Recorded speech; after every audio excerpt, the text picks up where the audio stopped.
कहानी की शुरुआत होती है न्यू मैक्सिको के एक बेहद शांत और दूर दराज में बसे छोटे से कस्बे से।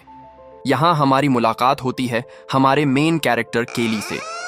केली दिखने में एक बेहद दुबला पतला, सीधा साधा और मासूम सा लड़का है, लेकिन उसकी जिंदगी किसी चुनौती से कम नहीं है। केली बचपन से ही एक अजीब और दुर्लभ बीमारी से पीड़ित है, जिसे मेडिकल साइंस में पीका डिजीज कहा जाता है। इस बीमारी के चलते इंसान का दिमाग और शरीर नॉर्मल खाना पचाने में असमर्थ होता है। उसे मिट्टी, चौक, प्लास्टिक और अवांछित चीजें खाने की अजीब सी इच्छा होती है। इस बीमारी की वजह से केली का स्वास्थ्य हमेशा खराब रहता है।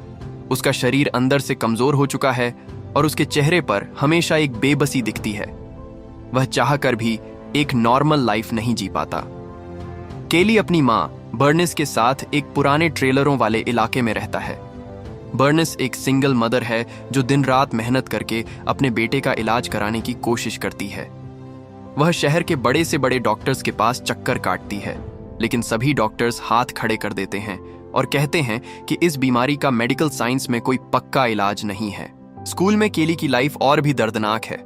स्कूल का सबसे बड़ा बुली बैनर और उसकी गैंग, जिसमें रीड, टॉनी और टैब शामिल हैं, केली को हमेशा अपना निशाना बनाते हैं। वे केली का टिफिन छीन कर फेंक देते हैं, उसकी बीमारी का मजाक उड़ाते हैं और उसे नीचा दिखाने का कोई मौका नहीं छोड़ते। लेकिन इस अंधेरी दुनिया में केली के पास जीने की एक उम्मीद है। उसकी इकलौती सच्ची दोस्त डोमिनिक। डोमिनिक केली की बीमारी से घिनाती नहीं है। वह केली का टिफिन शेयर करती है, उसका ख्याल रखती है और उसे एहसास कराती है कि वह भी एक नॉर्मल इंसान है। केली मन ही मन डोमिनिक से बहुत लगाव रखता है, लेकिन अपनी बीमारी के कारण कभी अपने दिल की बात नहीं कह पाता। एक दिन स्कूल के प्लेग्राउंड में बैनर और उसके साथी केली को बहुत ज्यादा परेशान कर देते हैं। अत्यधिक मानसिक तनाव और घबराहट के कारण केली की तबीयत अचानक बहुत ज्यादा बिगड़ जाती है। उसे सांस लेने में दिक्कत होने लगती है और वह बेहोश होकर गिर पड़ता है। अस्पताल में डॉक्टर्स जब जवाब दे देते हैं तो बर्निस पूरी तरह टूट जाती है। तभी उसे शहर के बाहर रहने वाले एक प्राचीन नेटिव अमेरिकन शमन रेड एल्क के बारे में पता चलता है। रेड एल्क के पास पीढ़ियों पुरानी एक रहस्यमयी विद्या होती है। वह इंसानों के शरीर के लाइलाज रोगों और उनकी तकलीफों को सोखकर एक विशेष मंत्र सिद्ध तावीज में बंद कर देता है। बर्निस रोते हुए रेड एल्क के केबिन में पहुंचती है और अपने बेटे की जान बचाने की गुहार लगाती है। रेड एल्क केली को अपने पास बुलाता है और अपनी शक्तियों से उसका इलाज शुरू करता है। जैसे ही रेड एल्क अपना हाथ केली के सीने पर रखता है, कमरे में एक अजीब सी ऊर्जा फैल जाती है। केली महसूस करता है कि उसके शरीर का सारा दर्द और बीमारी धीरे धीरे बाहर निकल रही है। लेकिन तभी एक बहुत बड़ा हादसा होता है। केली की बीमारी का असर इतना भारी था कि रेड एल्क का बूढ़ा शरीर उस ऊर्जा के दबाव को संभाल नहीं पाता और इलाज के दौरान ही उसकी अचानक मृत्यु हो जाती है। हड़बड़ी और अफरा तफरी में रेड एल्क के गले में टंगा वह मैजिकल तावीज टूटकर फर्श पर गिर जाता है। केली घबराकर रेड एल्क की मदद करने के लिए आगे बढ़ता है और गलती से उस तावीज को अपने हाथ में उठा लेता है। जैसे ही केली की उंगलियां उस तावीज को छूती हैं, तावीज के अंदर कैद रेड एल्क की सारी सुपरनैचुरल पावर्स एक झटके में केली के शरीर में ट्रांसफर हो जाती हैं। केली को इसका अंदाजा भी नहीं होता कि उसकी रगों में अब एक अमर शक्ति बह रही है। अगली सुबह जब केली सोकर उठता है तो वह खुद को पूरी तरह बदला हुआ पाता है। उसकी बीमारी का नामो निशान मिट चुका था।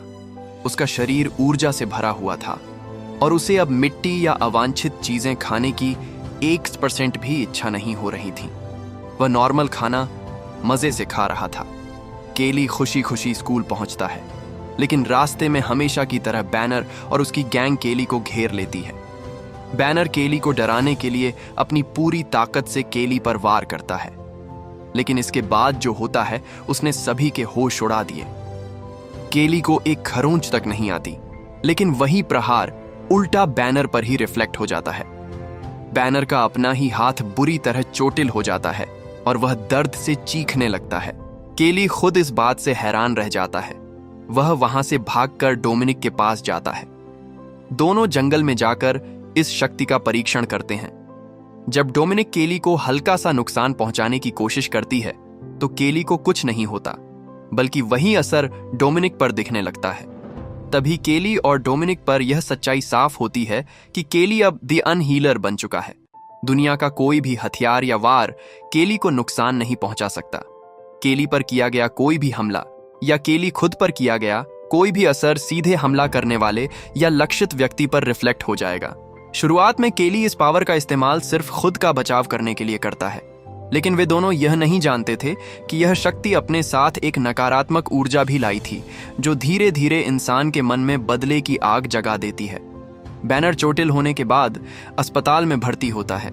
उसका ईगो बुरी तरह टूट चुका था। वह समझ नहीं पा रहा था कि जो लड़का कल तक उनसे डरता था वह उस पर भारी कैसे पड़ गया। बदला लेने के लिए बैनर अपने साथियों रीड, टॉनी और टैब को इकट्ठा करता है। वे जानते थे कि केली का सामना करना मुश्किल है, इसलिए वे केली की मां बर्निस को डराने की योजना बनाते हैं। एक रात जब केली घर पर नहीं था, बैनर और उसकी गैंग नशे में धुत होकर केली के घर के बाहर पहुंचते हैं। वे वहां हंगामा मचाते हैं और डराने के चक्कर में उनके घर में आग लग जाती है।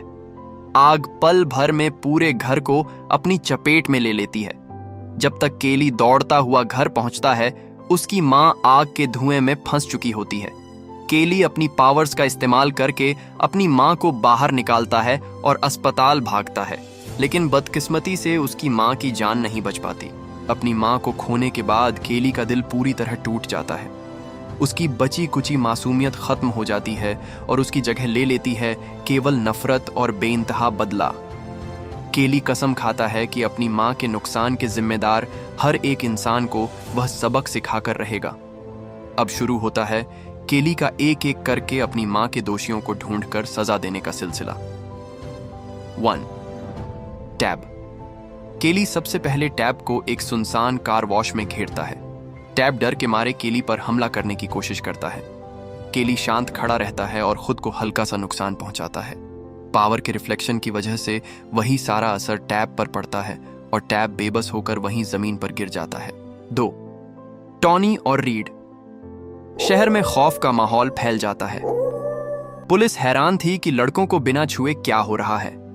टॉनी और रीड डर के मारे शहर छोड़कर भागने की कोशिश करते हैं, लेकिन केली उन्हें एक बंद पड़े कारखाने में रोक लेता है। केली अपनी पावर्स के जरिए उन दोनों के की सजा देता है और दोनों पूरी तरह डिफीटेड हो जाते हैं। डोमिनिक को जब इस बात का पता चलता है तो वह घबरा जाती है। वह केली के पास भागती हुई आती है और रोते हुए उसे रोकती है। केली, बस करो, नफरत तुम्हें पूरी तरह बदल रही है। तुम्हारी मां तुम्हें ऐसा बनता कभी नहीं देखना चाहती थी। लेकिन केली अब किसी की सुनने की स्थिति में नहीं था। वह कहता है कि जब तक बैनर खत्म नहीं होगा यह सिलसिला बंद नहीं होगा। कहानी अपने सबसे थ्रिलिंग मोड पर पहुंचती है। अब सिर्फ बैनर बचा था। बैनर को समझ आ चुका था कि केली कोई साधारण इंसान नहीं रहा। वह डोमिनिक को एक पुरानी लकड़ी की फैक्ट्री में बंधक बना लेता है ताकि केली को जाल में फंसा सके। केली उस फैक्ट्री में कदम रखता है। बैनर हथियारों से केली पर हमला करने की कोशिश करता है, लेकिन सारे वार रिफ्लेक्ट होकर खुद बैनर को ही घायल कर देते हैं। बैनर बेबस होकर जमीन पर गिर पड़ता है। केली बैनर को हमेशा के लिए खत्म करने ही वाला होता है कि तभी डोमिनिक बीच में आ जाती है। डोमिनिक केली से रोते हुए कहती है कि अगर वह इस गुस्से और दुश्मनी को यहीं खत्म नहीं करेगा तो वह उससे हमेशा के लिए दूर चली जाएगी।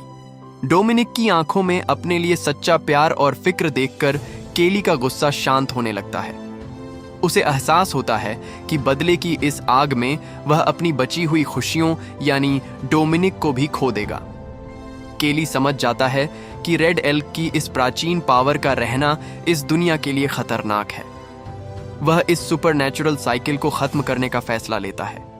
केली उस प्राचीन तावीज की शक्ति को खुद पर समेटकर हमेशा हमेशा के लिए शांत कर देता है ताकि डोमिनिक और यह दुनिया सुरक्षित रह सके।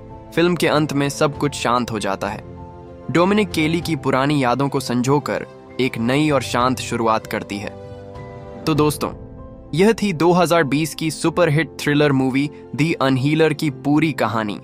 इस कहानी से हमें सीख मिलती है कि गुस्सा और नफरत किसी समस्या का समाधान नहीं होते, यह केवल तबाही लाते हैं। आपको केली का फैसला कैसा लगा? क्या उसे बैनर को माफ कर देना चाहिए था? अपनी राय कमेंट सेक्शन में जरूर लिखें। अगर आपको यह डिटेल्ड एक्सप्लेनेशन पसंद आई हो तो वीडियो को लाइक करें, अपने दोस्तों के साथ शेयर करें और चैनल को सब्सक्राइब करके बेल आइकन दबाना बिल्कुल न भूलें। मिलते हैं अगली नई और धमाकेदार वीडियो में। तब तक के लिए take care and bye bye.